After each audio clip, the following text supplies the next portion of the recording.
السلام علیکم ورحمۃ اللہ وبرکاتہ۔ کچھ ویڈیوز ہیں، یہ آپ دیکھیں، پھر اس بارے میں بات کرتے ہیں۔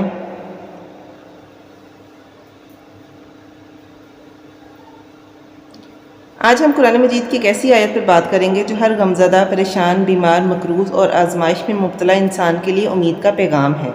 اللہ تعالیٰ سورۃ البقرہ کی آخری آیت میں ارشاد فرماتے ہیں، اللہ تعالیٰ کسی جان پر اس کی طاقت اور برداشت سے زیادہ بوجھ نہیں ڈالتا۔ اس آیت کا پس منظر: سورۃ البقرہ قرآن مجید کی سب سے عظیم سورتوں میں سے ایک ہے۔ اس کی آخری 2 آیات بہت فضیلت والی ہیں۔ آپ صلی اللہ علیہ وآلہ وسلم نے فرمایا، جو شخص رات کے وقت سورۃ البقرہ کی آخری 2 آیات پڑھ لے وہ اس کے لیے کافی ہو جاتی ہیں۔ جب یہ آیت نازل ہوئی تو اللہ تعالیٰ نے اپنے بندوں کو یہ یقین دلایا کہ وہ نہایت مہربان اور انصاف کرنے والا ہے۔ وہ کبھی اپنے بندے کو ایسی آزمائش میں نہیں ڈالتا جسے وہ برداشت نہیں کر سکتے۔ برداشت کا مطلب کیا ہے؟ بعض لوگ کہتے ہیں میں اب مزید برداشت نہیں کر سکتا، لیکن اللہ تعالیٰ فرماتے ہیں کہ تمہیں خود اپنی طاقت کا اندازہ نہیں، مگر تمہارا رب تم سے بہتر جانتا ہے۔ وہ جانتا ہے کہ تم کتنی تکلیف، کتنی آزمائش اور کتنی ذمہ داری اٹھا سکتے ہو۔ اللہ تعالیٰ ہر انسان پر اس کی ہمت کے مطابق بوجھ ڈالتا ہے۔ آزمائشیں کیوں آتی ہیں؟ اللہ تعالیٰ آزمائشیں کئی حکمتوں کے تحت بھیجتے ہیں: ایمان کو مضبوط کرنے کے لیے، گناہوں کو معاف کرنے کے لیے، درجات بلند کرنے کے لیے، بندے کو اللہ کے قریب لانے کے لیے، صبر، شکر اور توکل سکھانے کے لیے۔ اسی لیے ہر مصیبت سزا نہیں ہوتی، بلکہ بہت سی آزمائشیں اللہ کی محبت کی علامت بھی ہوتی ہیں۔ قرآن کی دوسری آیات میں اللہ تعالیٰ فرماتے ہیں، اس آیات میں اللہ تعالیٰ نے آسانی کا ذکر 2 مرتبہ کیا تاکہ بندے کو یقین ہو جائے کہ کوئی مشکل ہمیشہ نہیں رہتی۔ بے شک مشکل کے ساتھ آسانی ہے، یقیناً مشکل کے ساتھ آسانی ہے۔ سورۃ الشرح۔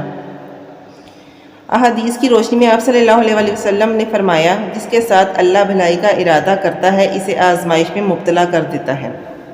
ایک اور حدیث میں آپ صلی اللہ علیہ وآلہ وسلم نے فرمایا، مسلمان کو جو بھی تکلیف، بیماری، غم، پریشانی، فکر، حتیٰ کہ کانٹا بھی چبھتا ہے، اللہ تعالیٰ اس کے ذریعے اس کے گناہ معاف فرما دیتا ہے۔ صحابہ کرام اور انبیاء کی آزمائش۔ حضرت ایوب علیہ السلام شدید بیماری میں مبتلا ہوئے لیکن صبر نہیں چھوڑا۔ حضرت یوسف علیہ السلام کو کنویں میں ڈالا گیا، غلام بنا کر بیچا گیا اور بے گناہ جیل میں بھیج دیا گیا، مگر انہوں نے اللہ پر بھروسہ رکھا۔ حضرت ابراہیم علیہ السلام کو آگ میں ڈالا گیا، مگر اللہ نے آگ کو ٹھنڈا کر دیا۔ ہمارے پیارے نبی حضرت محمد صلی اللہ علیہ وآلہ وسلم نے بھی یتیمی، غربت، طائف کی تکلیف، ہجرت، جنگیں اور اپنے عزیزوں کی وفات جیسی سخت آزمائشیں برداشت کی، لیکن کبھی اللہ سے نا امید نہیں ہوئے۔ جب آزمائش آئے تو کیا کریں؟